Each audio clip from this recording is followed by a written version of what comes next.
I never expected Marcus Chen to be afraid of anything. The guy was 6'2" of quiet confidence, worked as a trauma surgeon, had hands steady enough to repair someone's heart, while the rest of us couldn't even thread a needle. But that night, 3:15 in the morning, when I heard the sound coming from his bedroom across the hall, I realized everyone carries something that breaks them open when the world goes dark. We'd been roommates for 8 months, found each other through one of those apps where people pretend their living situations are quirky and fun, instead of admitting they just can't afford rent in Seattle alone. His ad said, clean, quiet, respectful of space, which in roommate language usually means, I'll pretend you don't exist. And for the most part, that's exactly what we did. Polite nods in the kitchen, the occasional "how was your day" that neither of us really wanted answered. He worked impossible hours at the hospital. I did software consulting from home, my life measured in video calls, and delivered meals. The sound that woke me wasn't loud. That's what made it worse somehow. It was muffled, like someone trying desperately not to be heard, which meant whatever was happening was bad enough that even unconscious, some part of him was trying to protect his privacy. I lay there in my bed, staring at the ceiling, listening to these broken gasps and whimpers coming through the wall. My first instinct was to ignore it. That's what you do, right? Respect boundaries, pretend you didn't hear. But there was something in those sounds that bypassed every social convention I'd ever learned. It was pure fear, the kind that strips away everything civilized and leaves just the animal underneath terrified and alone. I sat up. My heart was pounding like I was the one in danger.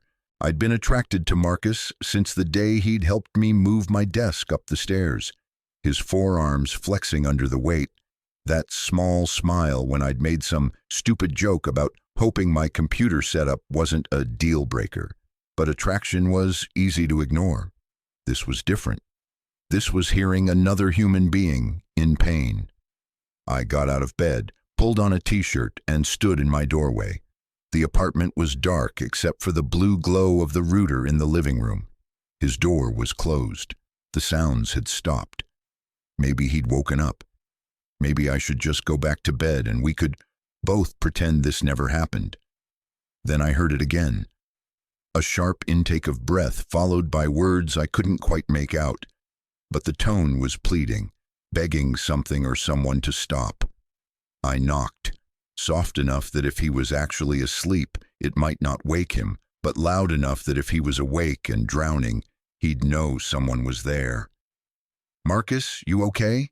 Silence, then movement, footsteps. The door opened about 6 inches, and there he was, backlit by his bedside lamp. His hair was chaos, sticking up in every direction. He was wearing just boxers and an old medical school t-shirt that had seen better days. But it was his face that hit me. His eyes were red, his cheeks wet, and he looked about 17 years old instead of 31. "Did I wake you?" His voice was rough, scraped raw. "I'm sorry, I thought I was being quiet." "You were," I said. I heard something and wanted to make sure you were all right." He ran a hand through his hair, looked away. "Yeah, I'm fine. Just a bad dream." "Sorry." He started to close the door, and I don't know what possessed me, but I put my hand against it, not pushing, just there. "Marcus, you don't look fine." He laughed, but there was no humor in it. What gave it away? The crying or the existential dread? Both, maybe.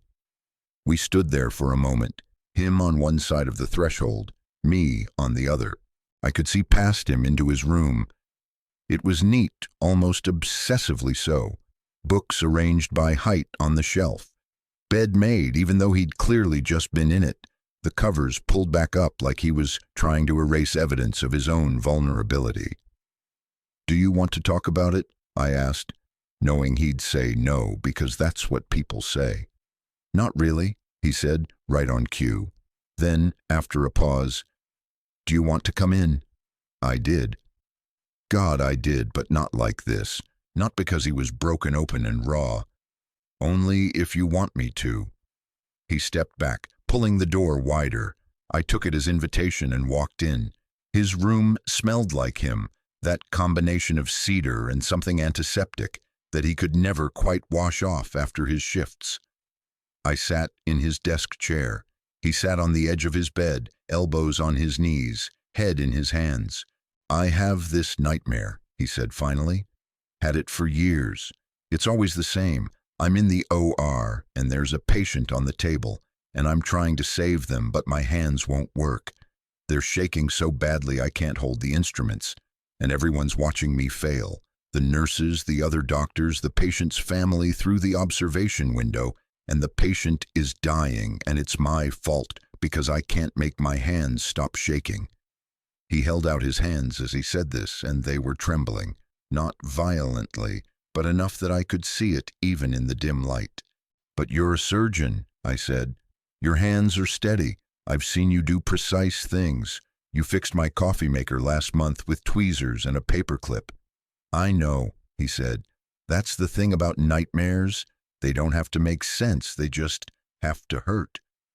I wanted to reach out, to touch him, to offer some kind of comfort, but I didn't know if that would help or make it worse.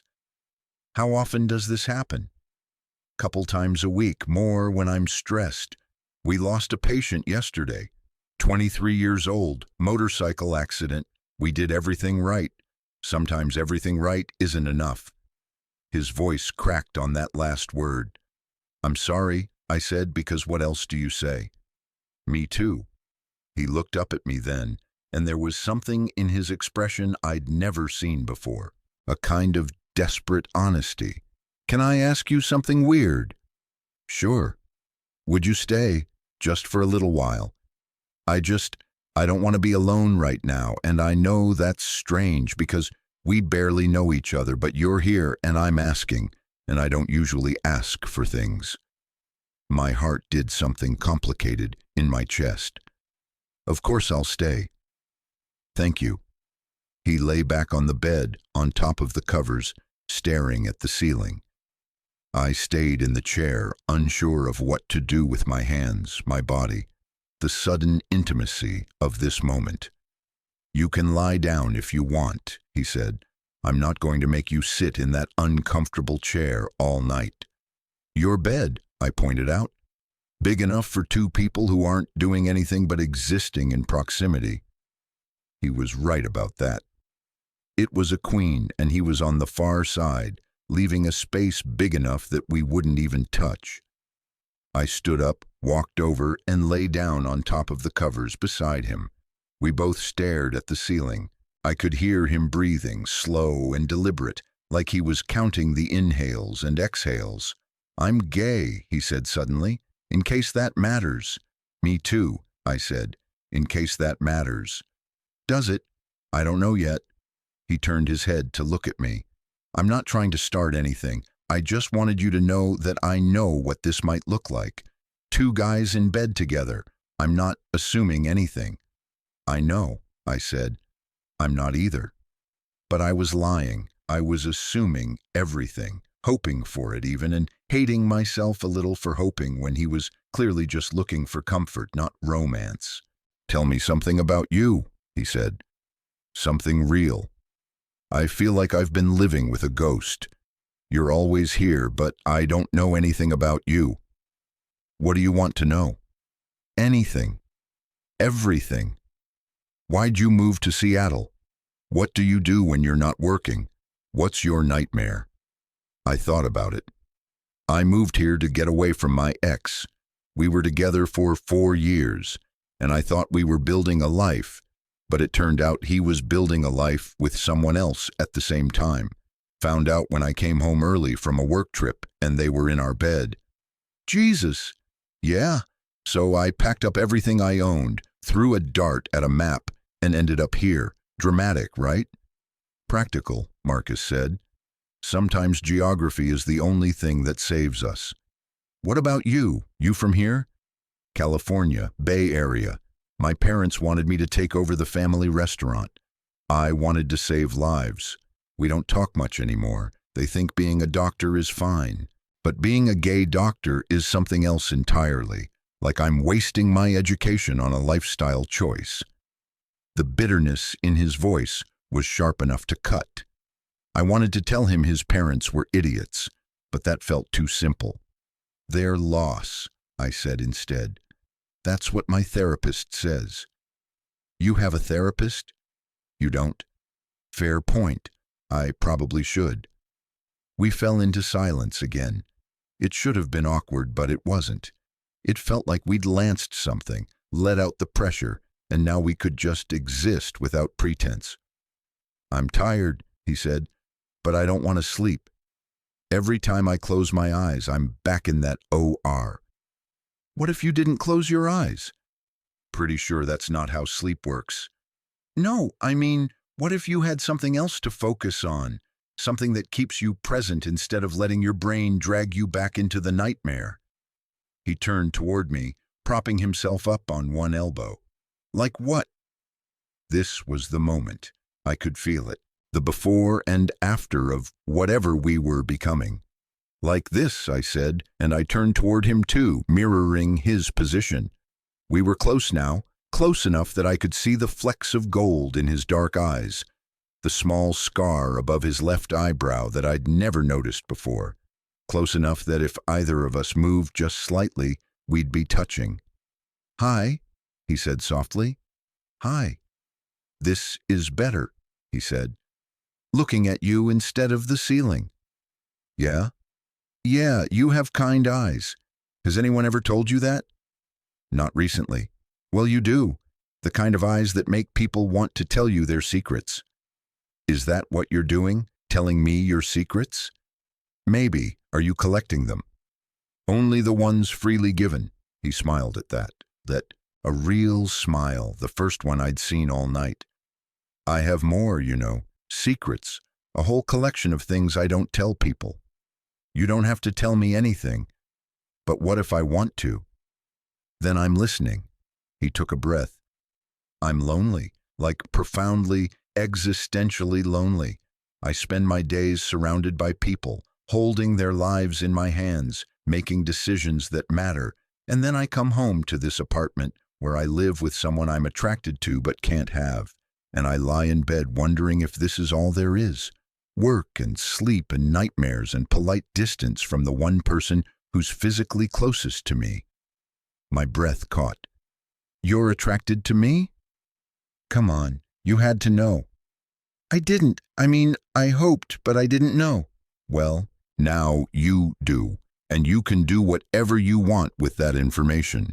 I'm not expecting anything. I just wanted to be honest for once instead of pretending I don't notice the way you look in the morning when you're making coffee, all rumpled and half awake. I laughed, couldn't help it. I look terrible in the morning. You look human, real. It's the best thing I see all day. We were so close now. I could feel the heat coming off his body, could see the way his chest rose and fell with each breath. Marcus, I don't want to take advantage of a vulnerable moment. You're not. I'm asking. Actually, I'm begging. Just this once, could you hold me? I know it's pathetic, and I know we should probably talk about this when I'm not a mess, but I'm so tired of being alone, and you're here, and you're kind, and I just need someone to remind me that I'm not actually invisible. How do you say no to that? How do you hear another person ask for basic human contact and refuse? You don't. At least, I couldn't. I closed the distance between us, wrapping my arm around him and pulling him close. He came willingly, tucking his head under my chin, his arm draping across my waist. He was warm and solid and trembling slightly, and I held him tighter, trying to communicate through touch what I couldn't figure out how to say with words. Thank you, he whispered against my neck. You don't have to thank me. Yes, I do. You could have stayed in your room. Ignored me? Most people would have. I'm not most people. No, you're not. We lay like that for a long time. I could feel him gradually relaxing, his breathing evening out, the tension draining from his muscles. My hand found its way to his hair, and I ran my fingers through it slowly, repetitively, the way my mom used to do for me when I was scared as a kid. "That feels nice," he murmured. "Good. I haven't been held like this in years, not since my last relationship ended." "When was that?" 3 years ago. He wanted someone who was home more, someone who could prioritize him over the job. I couldn't be that person. "That's not a failing." "No, but it's a fact. My work matters to me. It has to. People's lives depend on it." "And your life? Who does that depend on?" He didn't answer right away. When he did, his voice was small. "I guess that's the question, isn't it?" I pulled back just enough to look at him. His eyes were closed now, his face peaceful in a way it hadn't been when he'd opened the door. "Your life depends on you taking care of yourself too. You can't save everyone else if you're falling apart." "I know. It's just hard to remember that at 3 in the morning when the nightmares come." "Then maybe you need someone to remind you." He opened his eyes, looked up at me. "Are you volunteering?" "Maybe I am." "Why? You don't owe me anything. We're just roommates." "Are we, though? Just roommates?" "I don't know. What are we?" I didn't have an answer. Not a complete one, anyway. "I think we're two people who've been living parallel lives in the same space, and maybe it's time we stopped being parallel and started actually intersecting." "That's very geometric for 3:30 in the morning." "I'm a software guy. Everything's geometric." He laughed softly, and the sound vibrated against my chest. "I like you. I've liked you since you made that terrible joke about hoping your computer setup wasn't a deal breaker. I've been trying not to like you because it seemed complicated, and I'm already complicated enough. But here we are, and I like you, and I don't want to pretend I don't anymore." "Good," I said, "because I like you too. Even when you're a mess. Maybe especially when you're a mess, because it means you're letting me see the real you instead of the polished version you show the world. The real me is tired and scared and desperately in need of therapy. The real you is also brave and compassionate and strong enough to ask for help when you need it. That's not weakness, Marcus. That's courage." His eyes were getting heavy. I could see him fighting sleep, trying to stay present. "Will you stay? Even after I fall asleep?" "I'll stay as long as you want me to." "What if I want you to stay forever?" "Let's start with tonight and see how it goes." He smiled, a sleepy, genuine smile that made my heart ache. "Okay. Tonight." I watched as his breathing deepened, as his body went completely lax against mine. He was asleep, finally, and I was still awake, holding him, thinking about how strange and perfect this moment was, how we'd been living in the same apartment for 8 months, circling each other like distant planets, and it took a nightmare to finally pull us into the same orbit. I must have fallen asleep eventually, because the next thing I knew, light was streaming through the window, and Marcus was still in my arms, awake now, watching me with an expression I couldn't quite read. "Morning," he said. "Morning. How'd you sleep?" "Better than I have in months. No nightmares, just you." "Just me?" "You're surprisingly comfortable, like a human weighted blanket." "I'm going to choose to take that as a compliment." "You should. It was meant as one." He stretched, careful not to dislodge my arm. "This is weird, right? We should probably talk about this." "Probably. Do you want to?" "Not really. I kind of just want to stay here and pretend the rest of the world doesn't exist." "Your shift starts in 3 hours." "Don't remind me." He groaned, burying his face in my shoulder. "Can we just stay like this for a little longer?" "As long as you want." We lay there in the morning light, not talking, just breathing together. It felt like we were in a bubble, separate from reality, and I didn't want it to pop. But eventually, his alarm went off, and he had to get up, had to shower and dress, and become doctor. Chen again instead of just Marcus, the guy who had nightmares and needed to be held. I got up too, went back to my room to give him privacy, but before I left, he caught my hand. "Thank you," he said, "for last night, for not making it weird." "It was weird," I said, "but good weird. The best kind of weird." He hesitated, then leaned in and kissed my cheek. Quick, chaste, but intentional. "Can we do this again?" The talking and the holding, not the nightmare part. "Yeah, we can definitely do this again." He smiled, that full, genuine smile that transformed his whole face. "Good, because I think I'd like to stop being parallel lines and start being something more intersecting." "I'd like that too." He left for work 20 minutes later, and I sat in the kitchen drinking coffee, touching my cheek where he'd kissed it, wondering how a nightmare had turned into the beginning of something I hadn't even known I was looking for. That night, when he came home from his shift, exhausted and smelling like hospital, he didn't go straight to his room. He came and found me on the couch, sat down next to me, close enough that our thighs touched. "Hi," he said. "Hi, rough day?" "Long day, but I kept thinking about coming home. To you. That's new." "Good new or scary new?" "Both. Definitely both." He leaned his head on my shoulder. "Is this okay?" "More than okay." We sat like that, watching some show neither of us was really paying attention to, just being together. And when he fell asleep against my shoulder, breathing deep and even, no nightmares chasing him, I thought maybe this was what home was supposed to feel like. Not a place, but a person. Someone who sees you at your worst and doesn't run. Someone who holds you when you're breaking and helps you remember how to be whole.